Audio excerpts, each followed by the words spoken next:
പ്രിയപ്പെട്ട പ്രേക്ഷകരെ, ദില്ലി മുതൽ അങ്ങ് ഗുജറാത്ത് വരെ ഏകദേശം 700 കിലോമീറ്ററോളം നീളത്തിൽ വ്യാപിച്ചു കിടക്കുന്ന ആരവല്ലി പർവ്വതനിരയുണ്ടല്ലോ, യഥാർത്ഥത്തിൽ രാജ്യത്തിന്റെ കാവലാളാണ് ഈ ആരവല്ലി പർവ്വതനിരകൾ.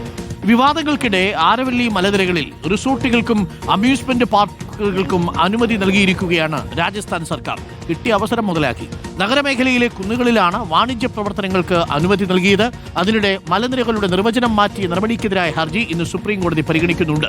പി ആർ സുനിൽ ചേരുന്നുണ്ട്. P R Sunil, good morning once again. ഈ ആരവല്ലി പർവ്വതനിരകളുമായി ബന്ധപ്പെട്ട് വലിയ വിവാദമുണ്ടായിരുന്നു. രാജ്യം ഒന്നാകെ പ്രതിഷേധത്തിന് ഇറങ്ങിയതാണ്. പാരിസ്ഥിതികമായിട്ടുള്ള നാശമുണ്ടാക്കും, അത് പലതരത്തിലുള്ള പ്രത്യാഘാതമാണ് ഉണ്ടാക്കാൻ പോകുന്നത്. ഭൂഗർഭജലത്തിന്റെ സാന്നിധ്യം, ബയോഡൈവേഴ്സിറ്റി, പൊടിക്കാറ്റിനെ തടഞ്ഞു നിർത്തുന്നത്, അങ്ങനെ ഈ പ്രദേശങ്ങളെ മുഴുവൻ സംരക്ഷിച്ചു പിടിച്ചു നിർത്തുന്ന ആരവല്ലി മലനിരകളുടെ ഉയരം 100 മീറ്ററായി കുറച്ചത് സുപ്രീം കോടതി തന്നെ അത് ശരിവെച്ചത് വലിയ വിവാദമായി മാറി. പക്ഷേ കേന്ദ്ര സർക്കാർ ഉടൻ ഖനനാനുമതി നൽകുന്നില്ല എന്ന തീരുമാനമെടുത്തു ഈ പ്രതിഷേധത്തിനൊടുവിൽ. പക്ഷേ രാജസ്ഥാൻ സർക്കാർ ഇതാ തെളിക്കപ്പെട്ടൊരു തീരുമാനമെടുത്തിരിക്കുന്നു എന്നാണ് മനസ്സിലാക്കുന്നത്. ഇന്ന് സുപ്രീം കോടതിയിൽ കേസ് വരുന്നതിനിടെ എന്താണ് സംഭവിച്ചത് പി ആർ സുനിൽ?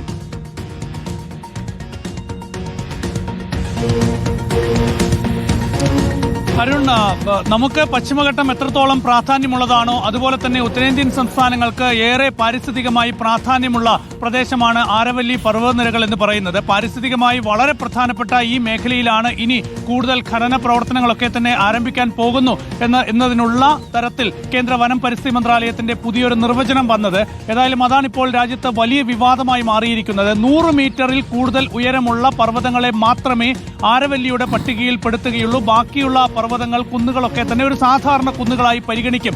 ഇതായിരുന്നു കേന്ദ്ര വനം പരിസ്ഥിതി മന്ത്രാലയത്തിന്റെ പുതിയ നിർവചനം എന്നത്. നേരത്തെ സുപ്രീം കോടതി ചീഫ് ജസ്റ്റിസ് ആയിരുന്ന BR ഗവായിന്റെ നേതൃത്വത്തിലുള്ള ബെഞ്ച് തന്നെ കേന്ദ്ര സർക്കാരിന്റെ ഈ ഒരു പുതിയ നിർവചനം അംഗീകരിച്ചതാണ്. പക്ഷേ പിന്നീട് ഇത് വലിയ വിവാദമായി മാറുകയാണ്. കാരണം ആരവല്ലി പർവ്വതനിരകളിൽ അരുൺ ചൂണ്ടിക്കാണിച്ചതുപോലെ ദില്ലി മുതൽ ഗുജറാത്ത് വരെ നീണ്ടുകിടക്കുന്ന ആരവല്ലി പർവ്വതങ്ങളിൽ കേന്ദ്ര വനം പരിസ്ഥിതി മന്ത്രാലയത്തിന്റെ പുതിയ നിർവചനം അനുസരിച്ചാണെങ്കിൽ ഏതാണ്ട് 90% പർവ്വതനിരകളും ഈ ഒരു കാറ്റഗറിക്ക് പുറത്താകും. അവിടെയൊക്കെ തന്നെ മൈനിങ്ങിനൊക്കെ തന്നെ ഇനി ലൈസൻസ് കൊടുക്കാൻ സാധിക്കും. നമുക്കറിയാം, അദാനി ഉൾപ്പെടെയുള്ള വലിയ വലിയ കമ്പനികളാണ് ഈ മേഖലയിലൊക്കെ തന്നെ പ്രവർത്തിക്കുന്നത്. അപ്പോൾ കോൺഗ്രസ് ഉൾപ്പെടെയുള്ള പാർട്ടികളൊക്കെ തന്നെ ആരോപിച്ചത് അദാനി ഉൾപ്പെടെയുള്ള കമ്പനികൾക്ക് വേണ്ടിയാണ് കേന്ദ്ര സർക്കാർ ഇങ്ങനെയൊരു തീരുമാനം എടുത്തത് എന്നതാണ്. ദില്ലിയൊക്കെ തന്നെ വായു മലിനീകരണത്തിൽ ശ്വാസം മുട്ടുകയാണ്. അപ്പോൾ പാരിസ്ഥിതികമായി വളരെ പ്രാധാന്യമുള്ള, കാലാവസ്ഥാ നിർണ്ണയത്തിലൊക്കെ തന്നെ വളരെ പ്രാധാന്യമുള്ള ആരവല്ലിയെ തകർക്കാനുള്ള നീക്കമാണ് കേന്ദ്ര സർക്കാർ നടത്തുന്നത് എന്ന് ചൂണ്ടിക്കാണിച്ചായിരുന്നു വലിയ പ്രതിഷേധം. ഏതായാലും ഇന്നിപ്പോൾ സുപ്രീം കോടതി ചീഫ് ജസ്റ്റിസ് സൂര്യകാന്തിന്റെ നേതൃത്വത്തിലുള്ള 3-അംഗ ബെഞ്ച് ഈ കേസ് പരിഗണിക്കാൻ പോവുകയാണ്. സുപ്രീം കോടതി സ്വമേധയാണ് ഈ കേസ് എടുത്തിരിക്കുന്നത്. നേരത്തെ സുപ്രീം കോടതി തന്നെ എടുത്ത തീരുമാനത്തിനപ്പുറത്തേക്ക് ഇപ്പോഴത്തെ ബെഞ്ച് എന്തെങ്കിലും ഒരു തീരുമാനത്തിലേക്ക് പോകുമോ എന്നറിയാൻ കാത്തിരിക്കാം. അതിനിടയിലാണ് അരുൺ ചൂണ്ടിക്കാണിച്ചതുപോലെ രാജസ്ഥാൻ സർക്കാർ ഇപ്പോൾ ഈ ചെറിയ, പ്രത്യേകിച്ച് നഗരമേഖലകളിലെ ആരവല്ലിയുടെ ഭാഗമായ ചെറിയ കുന്നിൻ പ്രദേശങ്ങളിലൊക്കെ തന്നെ വാണിജ്യ ആവശ്യത്തിന് ആ പ്രദേശം വിട്ടു നൽകിയ തീരുമാനം എടുത്തിരിക്കുന്നത്. പ്രത്യേകിച്ച് ഫാം ഹൗസുകൾ, അതുപോലെ തന്നെ ഈ അമ്യൂസ്മെന്റ് പാർക്കുകൾ, റിസോർട്ടുകൾ, ഹോട്ടലുകൾ എന്നിവയൊക്കെ തന്നെ നിർമ്മിക്കാനുള്ള അനുമതിയാണ് ഇപ്പോൾ രാജസ്ഥാൻ സർക്കാർ നൽകിയിരിക്കുന്നത്. തീർച്ചയായും വലിയ പ്രതിഷേധമായി ഇതൊക്കെ മാറാനുള്ള സാധ്യത തള്ളിക്കളയാനാകില്ല. Okay, thank you. P R സുനിലാണ് വിവരങ്ങൾ നൽകിയത്. Thank you P R Sunil. ആശങ്കയോടുകൂടിയാണ് നമ്മൾ ഈ വാർത്ത കേൾക്കുന്നത് കേട്ടോ. കാരണം ഇന്ന് സുപ്രീം കോടതിയുടെ വിധി, അതിൽ നമ്മൾ പ്രതീക്ഷയുണ്ട്. രാജ്യമെമ്പാടുമുള്ള വലിയ പ്രതിഷേധങ്ങൾ ഉയരുന്നുണ്ട്. ശരിക്കും പറഞ്ഞാൽ വടക്കു പടിഞ്ഞാറൻ സംസ്ഥാനങ്ങളുടെ ശ്വാസകോശമാണ് ആരവല്ലി പർവ്വതനിരകൾ.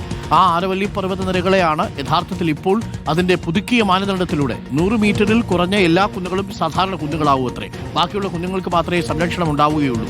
അങ്ങനെ വരുമ്പോൾ അമ്യൂസ്മെന്റ് പാർക്കുകളും ഹോട്ടലുകളും കെട്ടിടങ്ങളും ഒക്കെ വന്ന് നിറയുകയും കുന്നുകളുടെ ശേഷി നഷ്ടപ്പെടുകയും അവിടെയുള്ള ജൈവവൈവിധ്യത്തെ അത് ബാധിക്കുകയും ഭൂഗർഭജലം വറ്റിപ്പോകുന്ന സാഹചര്യം ഉണ്ടാവുകയും ഒക്കെ ചെയ്യുന്ന സാഹചര്യം ഉണ്ടാവും. മാത്രമല്ല, ഈ പൊടിക്കാറ്റൊക്കെ വീശുന്നൊന്നും പിന്നീട് പിടിച്ചു നിർത്താൻ പോലും കഴിയില്ല. ഒരു നാടിനെ പിടിച്ചു നിർത്തുന്നത് അവിടുത്തെ ബയോഡൈവേഴ്സിറ്റി, ജൈവ വൈവിധ്യമാണെന്ന് മനസ്സിലാക്കാത്തവരല്ല, പക്ഷേ റിയൽ എസ്റ്റേറ്റ് മുഖ്യം എന്നുള്ളതാണ്. ഇല്ലെങ്കിൽ സുപ്രീം കോടതി കേസ് വരുന്ന ഈ ഘട്ടത്തിൽ, ആ വിധി വരുന്നതിന് മുൻപ് രാജസ്ഥാൻ സർക്കാർ ഇങ്ങനൊരു പണി ചെയ്യുമെന്ന് നിങ്ങൾ കരുതുന്നുണ്ടോ? സാഹചര്യം മുതലാക്കുകയാണപ്പാ.